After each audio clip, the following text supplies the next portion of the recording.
these rules have been so wildly effective for me. You know, I met after a decade of doing it wrong. What qualifies me as an expert in dating apps?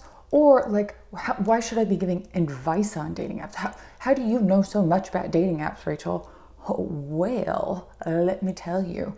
First off, I have been on well over 1,000 first dates. I'm not exaggerating that number. I got selected for 2 different reality shows because of how many first dates I've been on. I did not go on those reality shows, but it, like well over 1,000. How does that happen? Well, I moved to New York when I was 27, 28, something like that. And I didn't know a person. I didn't know anyone in the entire city. And I lived there for almost 5 years. Then I traveled the world for 2 years by myself, and I didn't stop dating. I continued to date. Like, I had dates in crazy places. Like, met a guy for a drink in northern Thailand, met people for drinks in Istanbul or Greece. I mean, wherever I was like, hey, you never know when opportunity may strike. So then I lived in LA. I didn't know anybody really there. I mean, I know I think 1 or 2 people, but essentially I moved there not knowing anyone, lived there for 10 months. Then I moved to London, lived there for 3 years. I knew 1 person. Then I moved to San Francisco. I didn't know anyone. Then I moved to Austin. Then I moved back to San Francisco. Like, I have moved a lot in my adult life. And every single one of those moves were to cities where I didn't have community. I didn't have friends. So what do you do to fill the time? Like, obviously we've all seen the list, like join a club, join a sport, do that. Well, yeah, you can only do so much of that. And if you don't have one of the three things that as an adult facilitates dating and personal interaction, and those things are your work, church, the gym, and kids. So I worked from home most of my 30s. I don't have kids. I'm not religious. And yeah, I mean, I've met people at the gym. You know what? Dating at the gym is a bad idea, because what if it doesn't go well? Now you got to change gyms. Or your Tuesday night date is talking to your Thursday night date, which has happened. And you're like, oh God, don't let them look at me. Don't let them connect the dots that I've been on dates with both of these guys. I've joined the kickball leagues. I joined the clubs. You know, once I was like, oh, I'll join what do you like? Join a club that you like. Oh, I love film. Let me join the San Francisco Film Club. That might be a good way to meet people. No, it was a terrible way to meet people. Do you know why? Because everybody walked in and then sat in a room and then faced the same direction, and they turned the lights off and we were silent. I didn't meet a person. The dating apps ended up being a way for me to just fill time and boredom. And so I did it aggressively. There were days like Sundays where I'd have 3 dates in a day. I'd have 5 dates in a week. And I was also single for over a decade. So I had years and years and years on these apps. In New York, it started with Plenty of Fish, which some of you may not even know existed, which was the web browser. It was a website. And then I saw the first development of apps. I've done them all. I've seen them all. I'm pretty sure I was on a farmer's one when I was in Dallas for a few months between London and San Francisco. Like, I did not care. I was open to meeting people wherever. What I can tell you from being on these apps for a decade is that they are set up for you to fail, right? Like, it is in these apps' best interest to keep you on them as long as possible. And if you operate on them in the way that the apps are intended, you're gonna have a pretty low chance of success on them. Like, they have gamified it. They have tapped into the pleasure centers of our brains, and they know exactly how to get you addicted yet unsuccessful on these apps. So the first thing is, and you guys are gonna think I'm nuts, do not put your best pictures up there.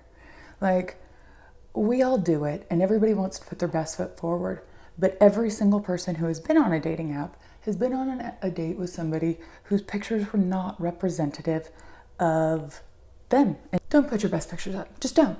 Put up pictures where you look good, but like, it's not, you know, that one picture where you're like, it's the best picture I've ever taken in my life. Don't put that one up. Put all the other good pictures up. And obviously, do not put anything that is photoshopped or edited. Like, you're just setting yourself up for failure. Don't do that, because we don't like it when people do it to us. All right, when you're on the app, no more than 10 matches. But what? Why limit the matches? Don't we want as many matches as possible? No, we do not. Because these apps tap into our dopamine centers, they end up becoming a way for us to feel good when we feel bad. And if you have an ever-growing list of multiple, 10, 20, 30, before you know it, it's a super long list, and I know everybody has done it, where you're scrolling through and you're just like, yeah, I could talk to that guy, I could talk to that, I don't want to talk to them, I don't want to talk to them. What that tells me is that you should close the app, because you're not really interested in talking to anybody. By restricting the number of matches you have, it forces you to interact with these people. So you either interact with the 10, like the second you open the app, what you should be going to instead of the swiping is your matches. And if you don't have any matches, okay, yeah, obviously go swipe. Or if you've got 5 matches and you've messaged them and they have not responded, go swipe. But if you've got 10 matches and any one of those 10 you have not interacted with or messaged recently, or it's your turn to message back, that's where you go. You interact with the people you've already matched with. Otherwise, you close the app, because what that should tell you is you're not really interested in connecting with someone right now. You're looking for something else. Or you unmatch with those people and you go find 10 new ones. There's also a psychological occurrence, a phenomena that happens, and it's called the paradox of choice. And what happens is the more options you have, the less satisfied you end up being with any choice that you make. That's very real. I didn't make that up. Now, let's say you connect to someone. It looks good. You guys are chatting. What I suggest you do. What ends up happening with these apps is that the second, and this is just human, this is not like a flaw, this is not, oh, you need therapy. Like, this is a human response. The second we match with someone, we begin to project all over them. We look at their pictures, their little funny blurbs and answers. How do they engage with us on the app? But like the moment we match with someone, the image of who that person is in our mind begins to form. The longer you communicate with that person, the more defined that image becomes. And what ends up happening is, but by the time that you actually end up meeting this person, the probability of that image aligning with the reality of who that person is so low that you're both automatically set up for failure. Because there's no way to avoid disappointment unless you are extremely open-minded and you're like, oh, I thought this person was going to be like this amalgamation of the 7 other guys that you've dated, plus a little sprinkling of John from middle school. Like, you Frankenstein together who this person is.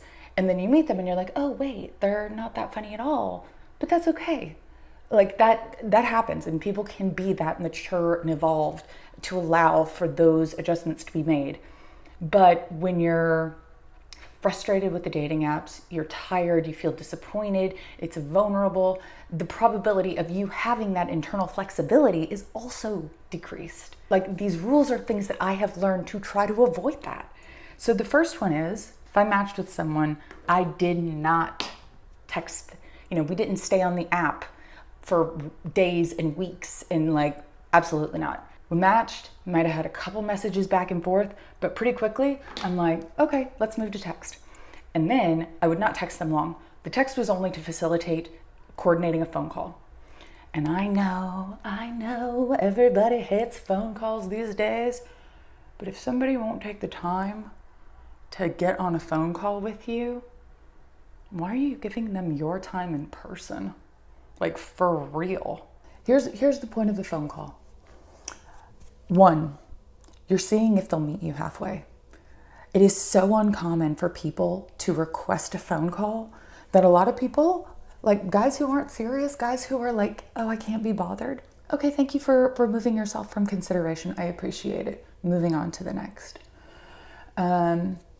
It's also just because I can't tell you how many times I've enforced this and I've had the phone call and the guy was like distracted, busy, just like disengaged, rude, late, all excuses. Oh, sorry, I can't make a phone call today. I got work. Oh, my cat got sick. Can we reschedule the call? Blah, blah. Again, this person is showing you who they are without you having to put a swipe of makeup on or waste money on a cab. Like, thank you. This is a screening process. Now, if you get on a phone call with somebody and they are awkward, you're probably gonna be awkward too, because let's be real, you maybe haven't had phone calls with strangers. I suggest that you exercise grace and understanding on these phone calls. If somebody is willing to have a phone call with you, and even if it doesn't go perfectly well, that's okay. You still move forward with the date. If you didn't get any weird vibes and maybe they're just a little awkward, that's okay. Allow for that. I also suggest you stick to one app at a time. Nothing good comes from being on multiple apps. You're just spreading yourself thin. And again, it's paradox of choice. You're wasting your time. You're not increasing the probability that you're going to meet with somebody. You can try, like, okay, I'm going to try Field for 3 months, and then I'm going to try Hinge for 3 months, and then I'm going to try Bumble. Like, you could separate them out, but stick to one at a time. You will be better in each one of those engagements if you are more focused. All right, here are the ones that nobody likes. No swiping if you're bored. Like, everybody does it. And that is that part where it plays into our dopamine and our pleasure centers of our brains. You're swiping because you're bored, not because you want to connect. It's no swiping if you're on the toilet. No swiping if you're sad, lonely, angry, mad, like any of these feelings, because you are going to this app and looking for a reassurance that has nothing to do with connecting with somebody. And ultimately, you are feeding, it's Pavlovian, you are feeding that part of your brain that is subconsciously and without you even knowing, using the app for something else. So, okay, we're not posting our best photos. We're sticking to one app at a time. We're doing no more than 10 matches. When we open the app, we're only going to our matches. And if you've got any matches and 10, then they're only communicating with those people. No swiping if you're sad, lonely, bored, or on the toilet. All right, now, and obviously the phone call once you do connect with somebody. These rules have been so wildly effective for me. You know, after a decade of doing it wrong. I hope that app rules are useful. And like, honestly, please utilize them. Make these apps work for you. And if you find that this is working for you, or if you find that like you've got a little modern improvement on them, because I haven't been on the apps in 3 years, like, please share. Like this, I would love for people to find community around these apps and be able to take the things that I've learned and build upon them and make these apps work for us.